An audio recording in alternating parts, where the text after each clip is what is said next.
In the name of Allah, the compassionate, the most merciful. All praise is due to Allah subhanahu wa ta'ala. We praise Him, we seek His help, we seek His guidance, and we ask His forgiveness. And we seek refuge in Allah subhanahu wa ta'ala from the evil of ourselves and from the worst of our deed. Indeed, whoever Allah subhanahu wa ta'ala guide will not be misguided. And whoever chose misguidance, there will be no guidance for him. I bear witness that there is no God but Allah, and Muhammad is His messenger sallallahu alayhi wa sallam. My dear brothers and sisters, Allah subhanahu wa ta'ala يقول in His noble book, بسم الله الرحمن الرحيم. قد جاءكم من الله نور وكتاب مبين يهدي به الله من اتبع رضوانه سبل السلام ويخرجهم من الظلمات إلى النور بإذنه ويهديهم إلى صراط مستقيم. Indeed, قد جاءكم, Allah subhanahu wa ta'ala sent to you from Allah subhanahu wa ta'ala, from anyone, from not anyone else but Allah. What Allah Azza wa Jal sent to us? جاءكم من الله نور, light. How important the light, because you cannot live in the darkness, you need the light. So that's why Allah sent you the light. من الله نور. And وكتاب مبين, guidance in your way to Allah subhanahu wa ta'ala. Everyone needs guidance in the way. So He said, I'm the one who will send, or the one who will send you the light, I'm the one who will send you the guidance. But you have to follow the guidance so you will be guided. If you will not follow the guidance, you will be misguided. It's as simple as that. So the book, the one I sent to you, you have to follow it if you want to see the light, if you want to be in the right path, if you want to be survived in this life and in the hereafter, if you want to reach Subul as-Salam, Jannat, the paradise, if you want to reach that, you have to follow my word. But if you will not follow it, don't expect to be anywhere. So this is the meaning of what Allah Azza wa Jalla is telling us, my brother and sister, about His word, about His book. We talked, we expect about how to build the Muslim personality, and we need to be sure about how the Muslim will act in a different situation, and what the Muslim is supposed to do with the relation between him and a different people. So we started talking about the personality of the Muslim, or the one supposed to be, when he has a relation between himself and Allah. We talked about that in detail. We talked about the relation between the Muslim and his parents. We talked about the Muslim and the relation between him and himself, his body, his brain, and his health. We talked about the Muslim, the one we want to see, the relation between him and his family, his wife and children. And we talked about the relation between the Muslim and his family members, the big family. And we started last week, we talked about the relation between the Muslim and whom? And his neighbors. His neighbors whom? The one who live beside him, all those houses around you.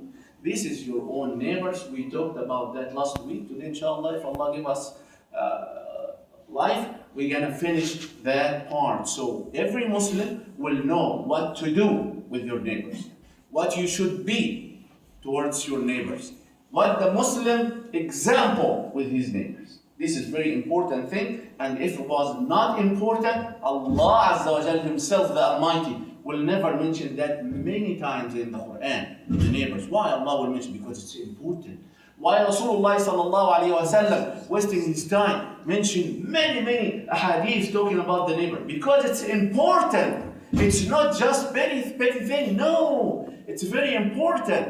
And we talked about that importance last Jum'ah. Today let us put the big lines about the neighbors, because every one of us has neighbors. Everywhere you go, you will have neighbors, right?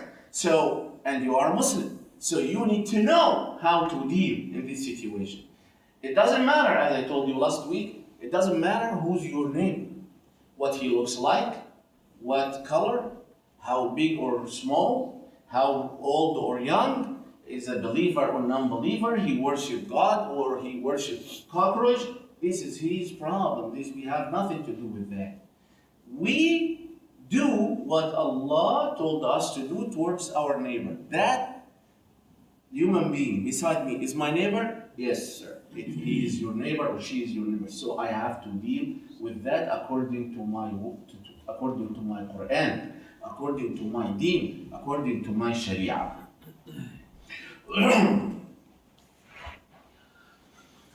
As I told you too, there is no law. Look and try to figure it out. There is no law. People's law, the one who write the law, or all the books, talking about how to take care of your neighbors, how to be kind with your neighbors, how to protect your neighbors. But Al-Islam, the only faith, the only Sharia, word Sharia, it's a scary word. Many Muslims, a lot of Muslims are scared. Muslims themselves scared from word Sharia. And the non-Muslim more scared from the Sharia. I'm telling you, no. A Sharia means this is the law.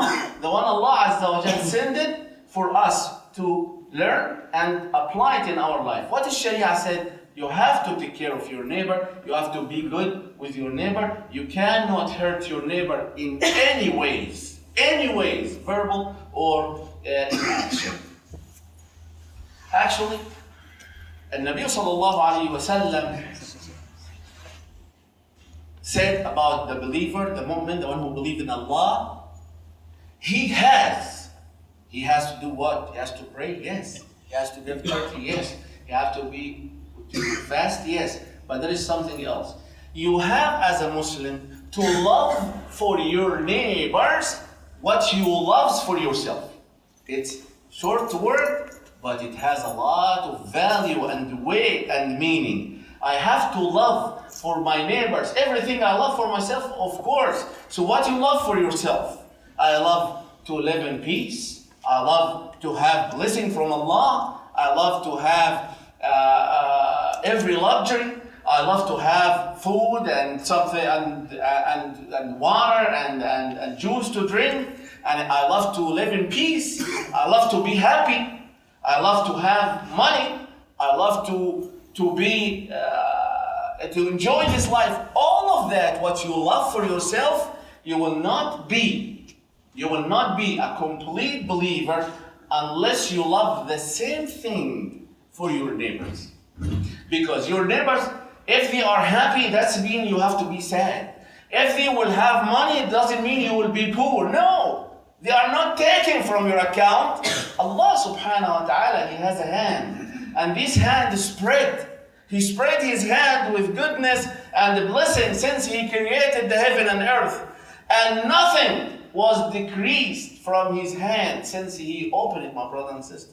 You are not taking from anyone. You are taking from Allah. And Allah has all the treasures in His hand. So to be a good Muslim, you have to love everything I mentioned, and I forgot to mention, you have to love it for your neighbors as you love it for yourself. Now, when you have that feeling in your heart, you are a complete mu'min in Allah's eye, subhanahu wa ta'ala.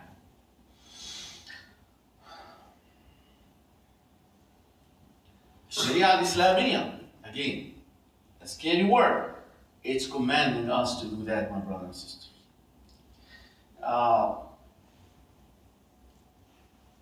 I know people get scared from word Sharia al-Islamiyya because the example of Sharia al-Islamiyya, that was scary. People get killed there and here and spill blood and commit a crime. This is not Sharia Muhammad sallallahu alayhi wa sallam. No. This is not Sharia al-Islam. This is not a Sharia the one Allah sent. This is a different Sharia. Different Sharia. Those people created it, so they scare us. They scare me too. They scare me from that kind of Sharia. And they scare every non-Muslim from this Sharia. Because people, they will not look, they will not try to figure it out. They will not try to study. They will not try to know the truth. Just they saw that kind of Sharia, they said, oh, no, this is, I want to be the furthest person away from this Sharia. So that's why you saw those people doing their own Sharia. But our Sharia, this is what Allah subhanahu wa ta'ala said, you have to be good with your neighbors. Allah subhanahu wa ta'ala said in the Quran, for those people, the one sometimes get confused. Between what? Between the non-Muslim and your enemy. Many of people, they think, as long as you are not praying with me 5-time prayer, you are my enemy. No, this is not right. This is not right. This is not in the Islam. You are my enemy because you attacking me and attacking the innocent people. It doesn't matter even if you are Muslim. You got that? You are my enemy because you attacking me and you attacking the innocent people. It doesn't matter what you believe in, even if you pray 5 times a day. But on the other hand, if you are not believing in Allah, you believe in anything else, okay? But you treat me fairly and nice, and you never did anything wrong. Still you are my enemy because you are not believing in Allah. I won't answer for that. Don't, as a Muslim, get confused between what I said now. You know who will answer that question? Allah subhanahu wa ta'ala. What Allah Azza wa Jal said? He said, لا ينهاكم الله عن الذين لم يقاتلوكم في الدين. Allah never forbade you from those people who never fight you because of your faith or your religion or anything. لم يقاتلوكم في الدين ولم يخرجوكم من دياركم. And those people, they never tried to kick you out of your home or your city. Never did that. Those people, the one who's not believer, they never fight you, they never oppress you, they never even try to kick you out of your home. Oh, Allah said, I'm not forbidding you. Forbidding you to do what? أَن تَبَرُّوهُمْ وَتُقْسِطُوا إِلَيْهِمْ. You have to have with them a word. Remember a few weeks back when we talk about بِرُّ الْوَالِدَيْنِ, al-walidain, how to take care of your parents? I told you, our say shortcuts. I cannot say everything every time. You have to pay attention. Remember word bir? I told you at that time, everything good under this word, bir. And everything great, you have to do it for your parents. And Allah give it as what? Give it expression. It's called birrul walidain, walidain parents. Every good you can do physically or verbally, with your money, with your power, everything you can do for your parents, do it. And that it will be called in Islam, birrul walidain. Now Allah subhanahu wa ta'ala mentioned word birr again. Between who? Between you and the non-believer, the one who's not believing in Allah. You should be good with him as you should be good with your parents. Birr equal birr. أن تبروهم وتقسطوا إليهم. What to تقسطوا إليهم? To be just and fair with them. Not because he's not believing in me, Allah Azza wa Jal said, that's give you excuse to oppress him or to mistreated him. Allah Azza wa Jal said that, my brother and sister. And Allah said, إِنَّ اللَّهَ يُحِبُّ الْمُقْسِطِينَ. Allah loves, not the oppressor. Allah loves the fair people, the just people. So the answer for my question, my brother and sister, the question in many people's mind, if the person is not believing in God, he is my enemy. No, he's not your enemy. The one who has animosity from his heart to you, this is your enemy. He chose that for himself. The one who attacking you, he chose that. You did it. You have to defend yourself, that's all. But if the person doesn't believe in Allah or Prophet Muhammad ﷺ, it doesn't make him enemy. Who said? Allah, the one who created you and him. And if you want to understand the Islam according to what Allah said, this is the Islam, this is the Sharia. You want to understand the Islam according to what you like, This is a different story.